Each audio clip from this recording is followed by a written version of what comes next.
I sang constantly as a child. I was born with a very musical kind of voice, and so was on stage quite early on, singing as a kid and as a teenager. And that all stopped rather abruptly shortly after my 18th birthday. And I fell into a really debilitating depression and literally lost the use of my voice for over a year. And in fact, it took almost 3 years to get it back completely.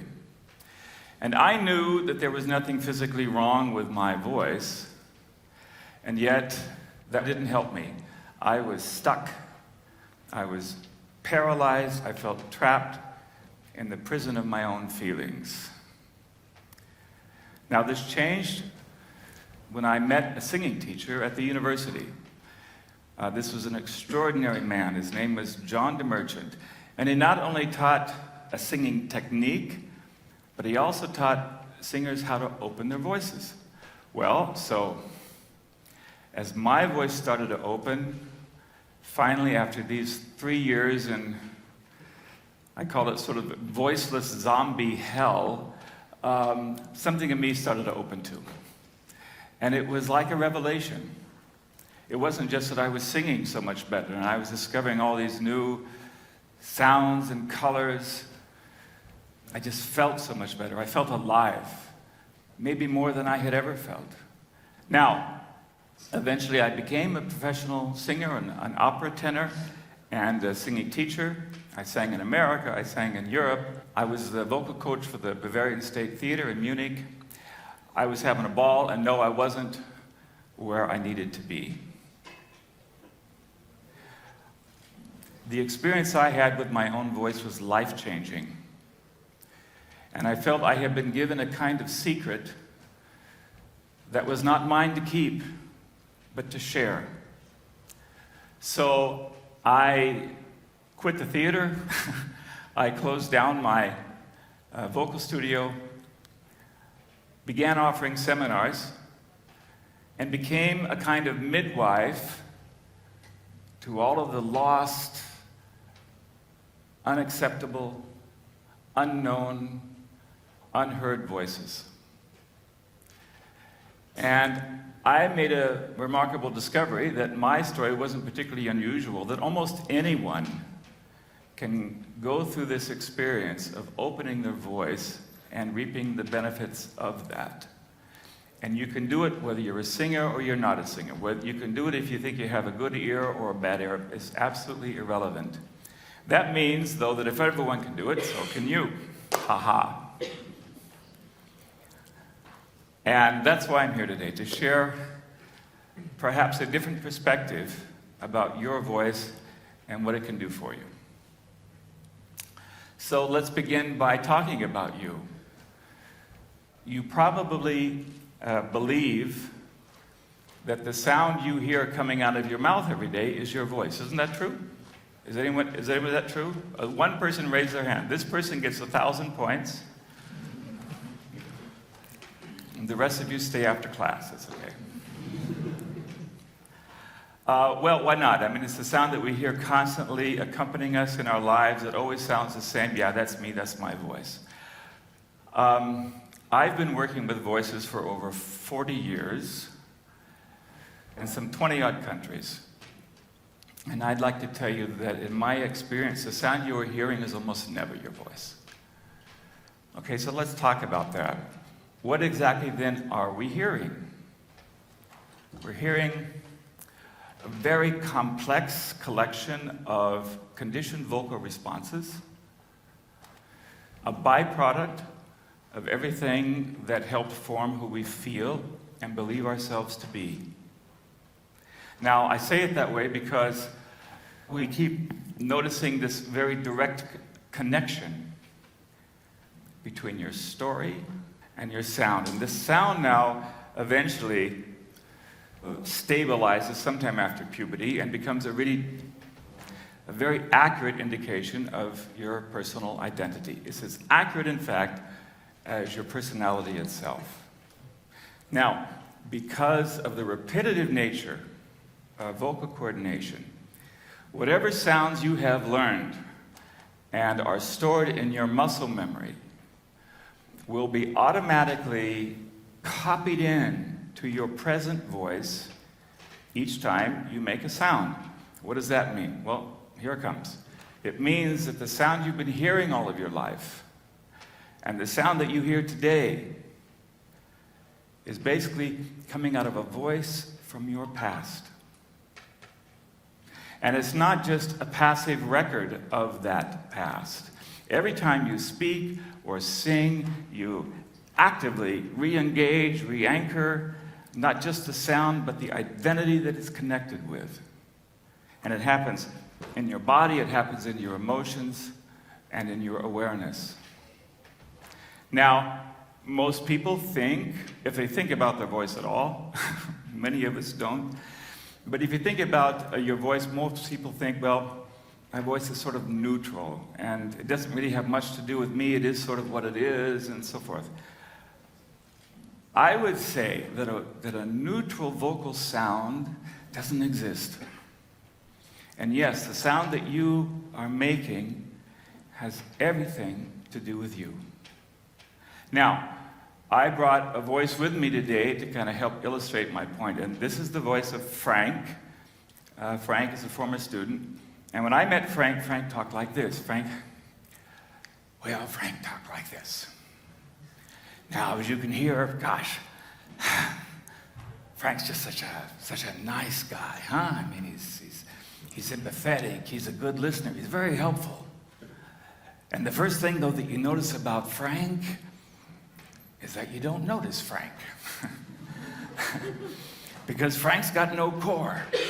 And there in the middle of his voice, where a core should be, he's got a hole. Do you hear it? He's got a hole in the middle of his voice. Yeah? And it corresponds very directly to the hole in his personal development, where in some ways his personal development didn't even occur. Okay? Now we find with this kind of voice over and over again that there's a second voice, and that's the voice in the household of little Frank. And this voice sounds like this. And it's got too much core. And it's a little bit too loud and domineering and penetrating and probably pretty invasive. Okay? So it was this voice that basically stole the acoustical space that little Frank needed to discover and develop his own unique voice. So what did Frank do? You've already heard it. Did you catch it? What did Frank do?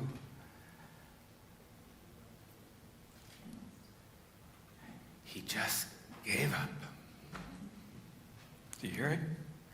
And every time that Frank now speaks, he's in a way reliving that moment when he just gave up. Yeah. Now this is just one example of a conditioned voice. There's only about 7.5 billion running around the planet at the moment. It's the voice that's carrying all the weight and baggage of our past. And I think you understand that. Like when anything happens that we couldn't deal with or overwhelmed us, what do? Well, we adapted to it. We compensated for it. Yes, and your voice did too. Okay, so if that's a conditioned voice, what then is your true voice? That's why I'm here. Well, your true voice is the unconditioned voice. It's a sound that you make when the conditioned voice loses its death grip on your larynx. And it's the voice sort of waiting in the wings of your life to get on stage and be effective and be present and be empowered. And in the absence of the conditioned voice, your true voice just has a way of almost automatically showing up of itself. You don't have to do anything. It's much more one of these things where you have something you need to stop doing. You need to stop doing whatever is hindering it. Okay? And when your true voice shows up, I can tell you that most of you would not even recognize it. How about that? It's so different than what you've been hearing all the time. It sounds like a stranger. And I can tell you, a lot of people, the first time their true voice pops out, the first thing they say to me is, well, that's not me, that's not my voice. They're really annoyed. In that case, I just usually say, okay, if that's what you think, good. But now, what's going on with you? How does your body feel at the moment? How do you feel? What's going on right now? And then they start to give me a different feedback. They go, oh, this feels kind of good. I feel sort of centered. I feel kind of at ease in my own body and in myself. I feel relaxed. I feel more grounded, but I feel more liberated. And there is that liberation, that all that terrible weight is just suddenly gone. Some people start to laugh or to cry just all of a sudden for no apparent reason. Other people are astonished. Other people are deeply moved. However it happens, when your true voice comes out, you hear a voice that you not only have, but in some intrinsic way also are. And it's making a sound you've never heard, and it's being sung by someone you've never known. And it's kind of a magic moment when that person who's making that sound gets it. And they say, oh, that's not a stranger making that sound. It's me. And then there's that shift. And we find that when we can make a positive shift in the vocal sound, that the person making that sound shifts with it. And whatever that change is, it has a natural tendency to spill over into your life, sometimes in very subtle ways, sometimes in really dramatic ways, but nothing happens in isolation in life. And that's why with True Voice, it's not just about making a better sound. It's about what takes place in us and in our lives when we make it. Now, today we're talking about uncharted waters.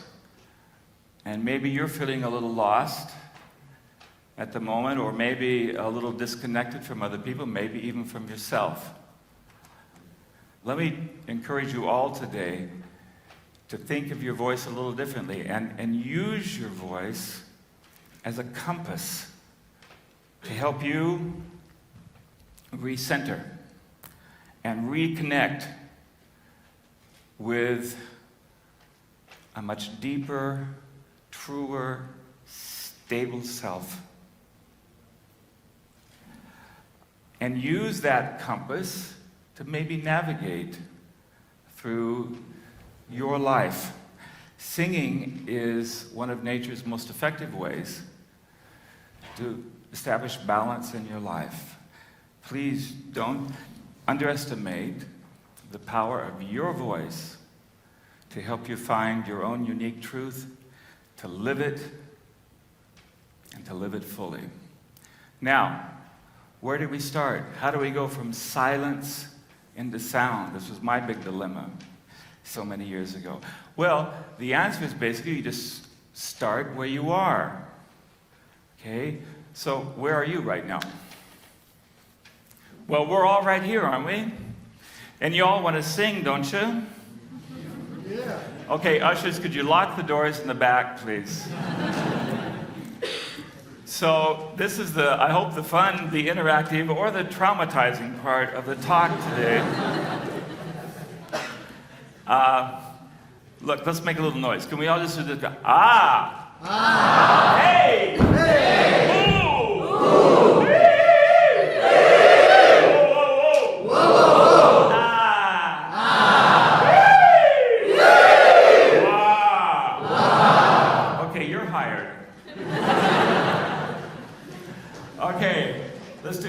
Here's like one note. You can sing the note that I give. If you don't like it, sing another one. How about just on ah?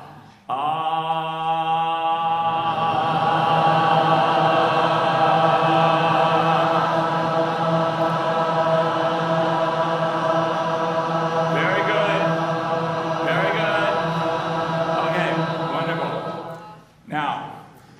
probably think your mouth is open, don't you?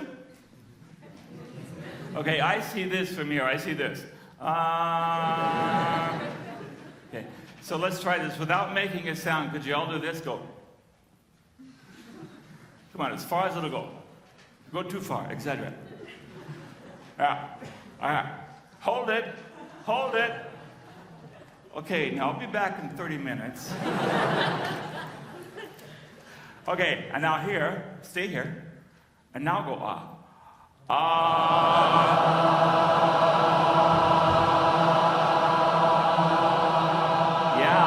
Yeah, wonderful. Now do this. Let's start here, and then go to here. Okay? Follow me together, and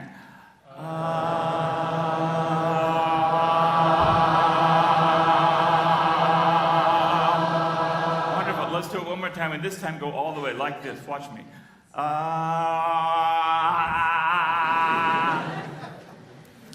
This is the Jurassic Park moment in the talk today. Thank you. Let's all do the Jurassic Park thing. Okay, here we go.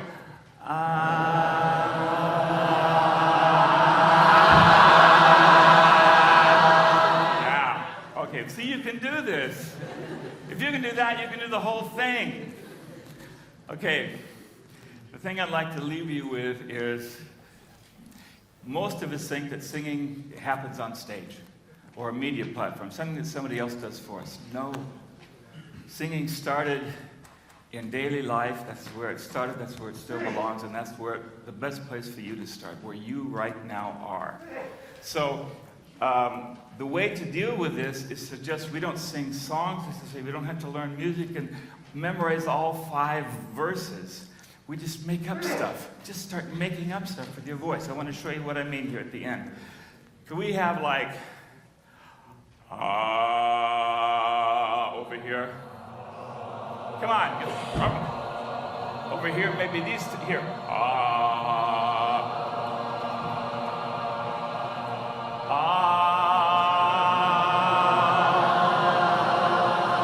Let's keep going.